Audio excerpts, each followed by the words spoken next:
Long, long ago there was a great city called Uruk. It had huge walls, taller than anything the world had ever seen. A powerful king ruled this city. His name was Gilgamesh. He was very strong and very smart, but he was also very proud. He did not care about his people. He made them work too hard. He took what he wanted, whenever he wanted. The people of Uruk were tired and sad. They cried out for help, and their cries went up to the sky all the way to the gods. The gods heard them. They were worried. A king with no one to stop him is dangerous, even for gods. So the gods made a plan. They decided to create someone who could match the king's strength. Someone who could stand next to him, not under him. A goddess took clay from the river and shaped it with her hands. From that clay, a new life began. This was the start of a story about two men, and about what it truly means to live, to lose, and to search for something you can never find. Far away from the city, in the wild grass fields, the clay figure came to life. He stood up. He was covered in thick hair, and he was very strong. He ran with wild animals. He drank water from rivers with them. He knew nothing about cities or kings or rules. His name was Enkidu. He lived a peaceful life with the animals, and he protected them from hunters. But this peace could not last forever. A hunter saw Enkidu and was afraid. He told King Gilgamesh about this powerful wild man. The king had an idea.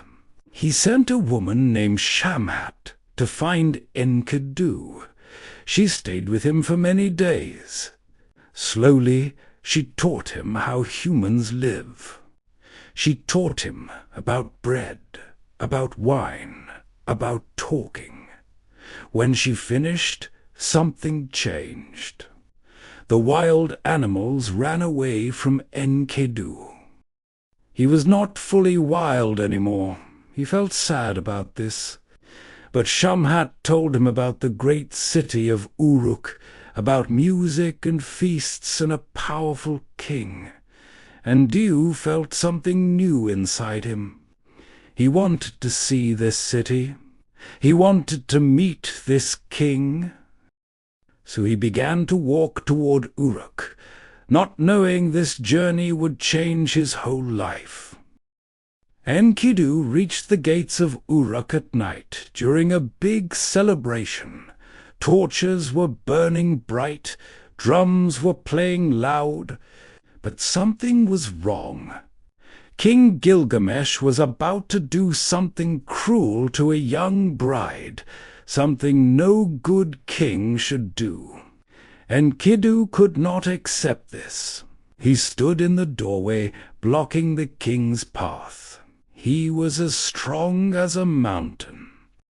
He told the king that no one, not even a king, could treat people this way. Gilgamesh was shocked. No one had ever challenged him before. Anger filled his chest, and the two men began to fight. They fought through the streets. They crashed into walls. They broke wooden beams. Both men were equally strong. No one could win. The people watched in silence, afraid and amazed. After a long fight, Gilgamesh finally pushed Enkidu down to one knee. But something changed in the king's heart. He looked at Enkidu and did not see an enemy. He saw someone just like himself. Gilgamesh reached out his hand. Enkidu took it and stood up beside him, not against him. In that moment, a great friendship was born. The two men became brothers, and Gilgamesh, for the first time in his life, had someone who understood him completely. With Enkidu by his side, Gilgamesh wanted something big. He wanted to be remembered forever. He looked toward a faraway place called the Cedar Forest. This forest was protected by a terrible monster named Humbaba. No man had ever gone into that forest and come back alive. But Gilgamesh said he would cut down its biggest trees and defeat the monster. He wanted his name to live forever in history. He warned Gilgamesh about Humbaba's terrifying roar, loud like a storm, and his breath, which could bring fire and sickness. But Gilgamesh would not listen. His fear of being forgotten was stronger than his fear of dying. So the two friends prepared for the journey. They gathered strong weapons and armor. The people of Uruk prayed for them, asking the sun god Shamash to protect their path. Then Gilgamesh and Enkidu left the safe walls of their city and walked into the wild. The mountains grew rough and dangerous. In the distance, they could hear a strange, deep sound coming from the forest, like a warning carried by the wind. Every step brought them closer to a danger that would test their strength and their friendship. The cedar forest was beautiful and terrifying at the same time. The trees were taller than any tower in Uruk. Their branches blocked out the sun, and only small beams of light reached the ground. Gilgamesh and Enkidu walked carefully. Every step made a loud sound in the silence. Suddenly the ground began to shake. A terrible roar shook the leaves off the trees. Humbaba appeared from the shadows. He was a monster with a horrifying face, and his breath carried fire and sickness. Enkidu froze, remembering his old fear. But Gilgamesh stood strong. He called out to the sun god Shamash for help. Shamash answered, sending powerful winds to confuse the monster. Humbaba stumbled, suddenly weak. He begged for his life, promising Gilgamesh anything he wanted. For a moment, Gilgamesh felt sorry for him. But Enkidu warned him not to show mercy, or the monster would come back stronger later. With a heavy heart, Gilgamesh raised his axe. Together the two friends defeated Humbaba forever. The forest went quiet, as if it were morning. Gilgamesh and Enkidu cut down the great cedar trees to build strong new gates for their city. But high above, in the world of the gods, something had changed. They had killed a guardian chosen by the gods themselves, and this would not be forgotten. News of Gilgamesh's victory spread far and wide. Even Ishtar, a powerful goddess, heard about it. She came down from the sky and appeared before the king. She wanted to marry him. She offered him gold, riches, and power. But Gilgamesh remembered what happened to Ishtar's past lovers. They were all destroyed or cursed after she lost interest in them. So he said no. He listed all the bad things she had done to others. Ishtar was furious. No one had ever refused her before. She went to her father, a powerful god named Anu, and demanded he release the bowl of heaven to punish Gilgamesh. This bowl was so strong it could bring 7 years of hunger to the world. But Ishtar did not care. The bull of heaven came down to Uruk and began to destroy everything. Its breath cracked open the earth, swallowing hundreds of men. The people screamed in fear. But Gilgamesh and Enkidu did not run. Enkidu grabbed the bull by its horns. Gilgamesh drove his sword deep into its neck. Together they defeated the mighty beast. The city celebrated their king and his brother as heroes. But far above, the gods watched in silence. 2 of their guardians had now fallen to these 2 men, and the gods would not stay quiet forever. That night, while the city slept, Enkidu had a terrible dream. In the dream, the gods met together and made a hard decision. Because Enkidu and Gilgamesh had killed both Humbaba and the bull of heaven, one of them had to die. The gods chose Enkidu. He woke up shaking with fear. Soon after, he became very sick. His body grew weaker every day. Gilgamesh prayed to every god he knew, begging them to save his brother, but nothing worked. Enkidu, once the strongest man alive, now lay helpless in his bed. Gilgamesh stayed by his side for 12 long, painful days. He refused to leave. He refused to believe this was really happening. On the last day, Enkidu's breathing became very quiet. His eyes grew dark. He looked at Gilgamesh one final time, and then he closed his eyes forever. Gilgamesh screamed in pain, a sound so deep that even the gods outside cried without knowing why. He would not let Enkidu be buried for 7 days. He stayed beside his brother's body, hoping, praying, refusing to accept the truth. But finally he had to let go.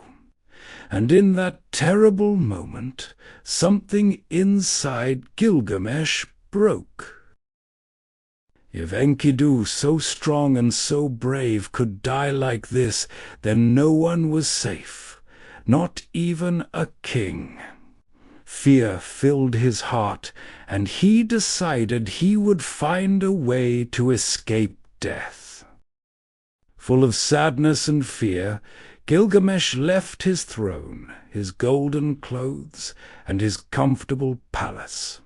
He walked into the wild wearing animal skins, his face full of pain. He had heard about a man named Utnapishtim, the only human who was ever given eternal life by the gods. Gilgamesh decided he had to find this man. If one person escaped death, maybe he could learn the secret too.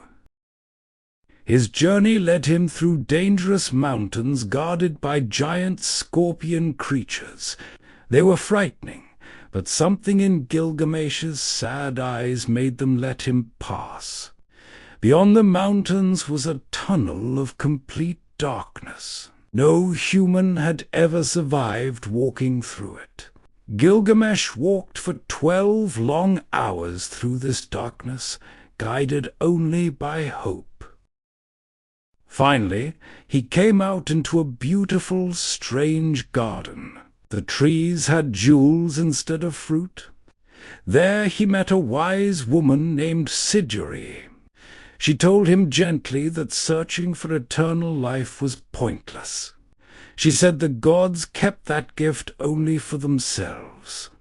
She told him that humans should enjoy simple things instead, like family and food and love, while their time lasted. But Gilgamesh did not listen.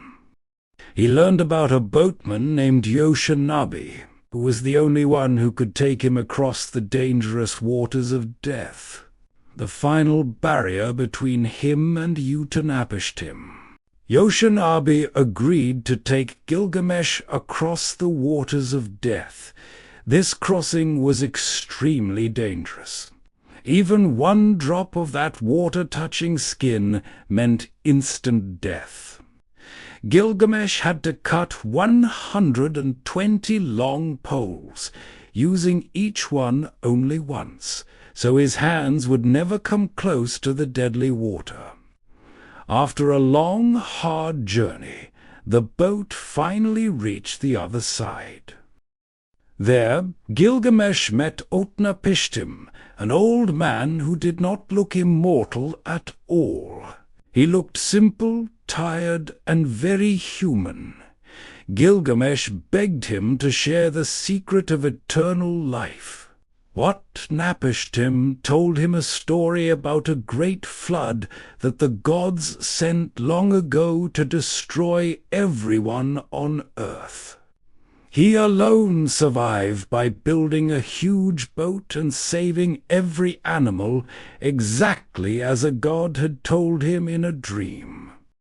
Because of this, the gods gave him and his wife eternal life.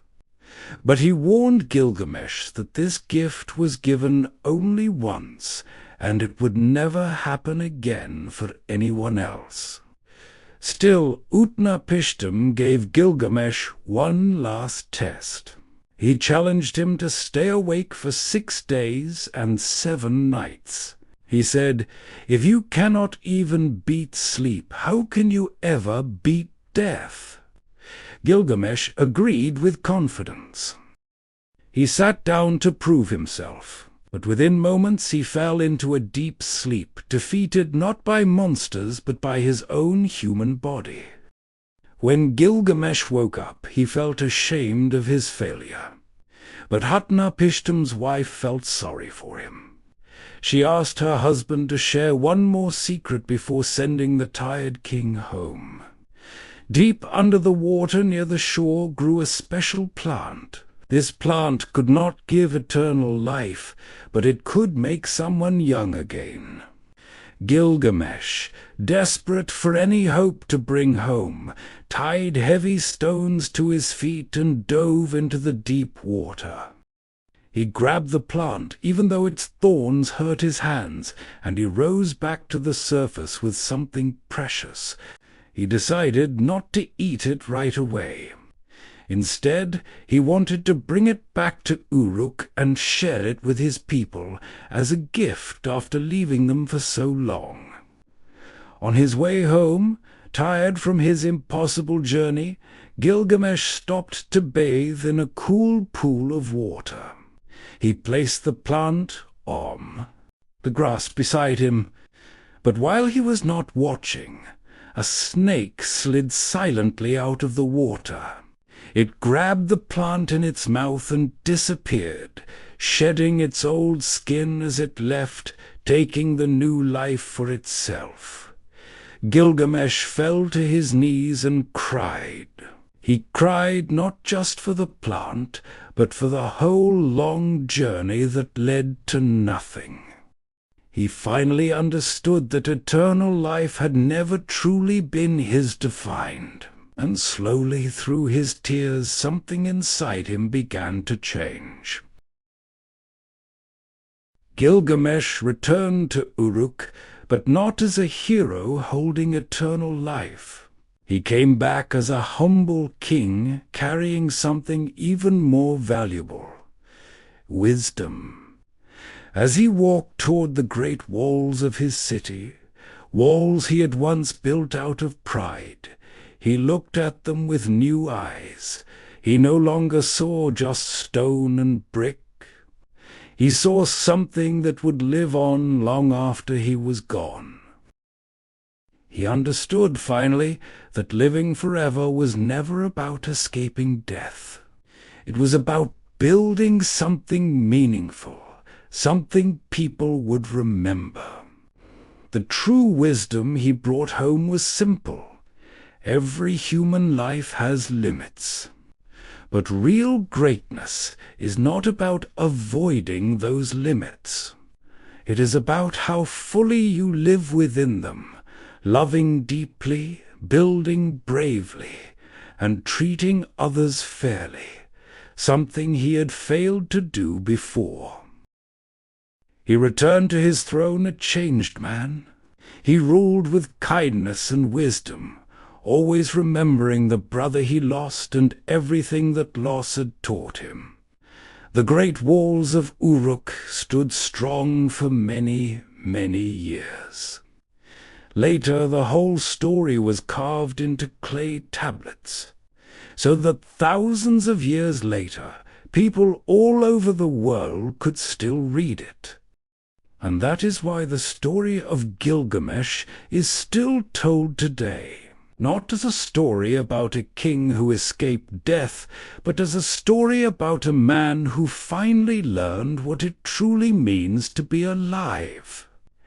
If this story touched your heart, please subscribe for more amazing stories and share it with someone who needs to hear it.